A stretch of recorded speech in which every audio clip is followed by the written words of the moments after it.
ಲಕ್ನೋದ ಗೋಮತಿ ನಗರದಲ್ಲಿ 14 ವರ್ಷದ ಬಾಲಕ ಸ್ಟಂಟ್ ಮಾಡೋದಕ್ಕೆ ಹೋಗಿ ಈಗ ಪೊಲೀಸರ ಕೈಗೆ ಬಿದ್ದಿದ್ದಾನೆ. ಹೌದು, ಸೋಷಿಯಲ್ ಮೀಡಿಯಾದ ಗೀಳ್ಗೆ ಬಿದ್ದಂತಹ ಯುವಕರು ಸ್ಟಂಟ್ ಮಾಡಿ ಈಗ ಸೋಷಿಯಲ್ ಮೀಡಿಯಾದಲ್ಲಿ ಪೋಸ್ಟ್ ಮಾಡಿ ಪೊಲೀಸರ ಕೈಗೆ ಸಿಗ್ತಾರೆ. ಅಂಥದ್ದೇ ಒಂದು ಘಟನೆ ಈಗ ಲಕ್ನೋದಲ್ಲಿ ನಡೆದಿದೆ.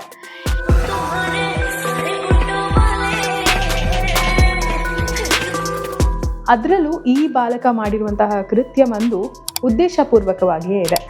14 ವರ್ಷದ ಬಾಲಕ G20 ಅಂದರೆ ಲಕ್ನೋದ G20 ರಸ್ತೆಯಲ್ಲಿ ಹೋಗಬೇಕಾದ್ರೆ ಪೊಲೀಸ್ ಬ್ಯಾರಿಕೇಡ್ಗೆ ಬೇಕಂತಲೇ ಡಿಕ್ಕಿ ಹೊಡೆದು ಅಲ್ಲಿಂದ ಮುಂದೆ ಹೋಗಿ ವಿಡಿಯೋ ಮಾಡಿ ಹಿಂದೆ ಗೂಂಡಾ ಥೀಮ್ ಸಾಂಗ್ನ ಹಾಕಿ ಯಾರು ಏನಾದರೂ ಮಾಡ್ಕೊಳ್ಳಿ ನಾವಿರೋದೇ ಹೀಗೆ ಅನ್ನೋ ರೀತಿ ಇನ್ನು ಕಾರ್ ಬಾಗಿಲನ್ನು ತೆಗೆದು ಅದ್ರ ಮೇಲೆ ನಿಂತು ಸ್ಟಂಟ್ ಮಾಡಿ ವಿಡಿಯೋವನ್ನು ಸೋಷಿಯಲ್ ಮೀಡಿಯಾದಲ್ಲಿ ಪೋಸ್ಟ್ ಮಾಡಿದ್ದಾರೆ. ನಂತರ ಈ ವಿಡಿಯೋ ಸೋಷಿಯಲ್ ಮೀಡಿಯಾದಲ್ಲಿ ಸಖತ್ ವೈರಲ್ ಆಗಿದ್ದು, ನಂತರ ಪೊಲೀಸವರು ಕಾರ್ ನಂಬರ್ ಪ್ಲೇಟ್ನ ಗುರುತು ಹಿಡಿದು ಫೋನ್ ನಂಬರ್ನ ಟ್ರೇಸ್ ಮಾಡಿ ಅವರ ತಂದೆಯನ್ನು ಕರೆಸಿದ್ದಾರೆ ಪೊಲೀಸ್ ಠಾಣೆಗೆ.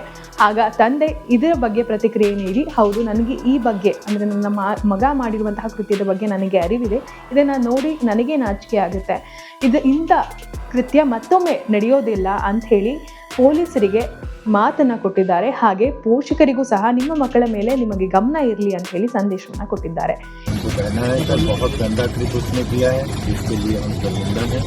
और भविष्य में वो इस तरह का कोई कृत्य नहीं करेगा, इसकी मैं गारंटी लेता हूँ।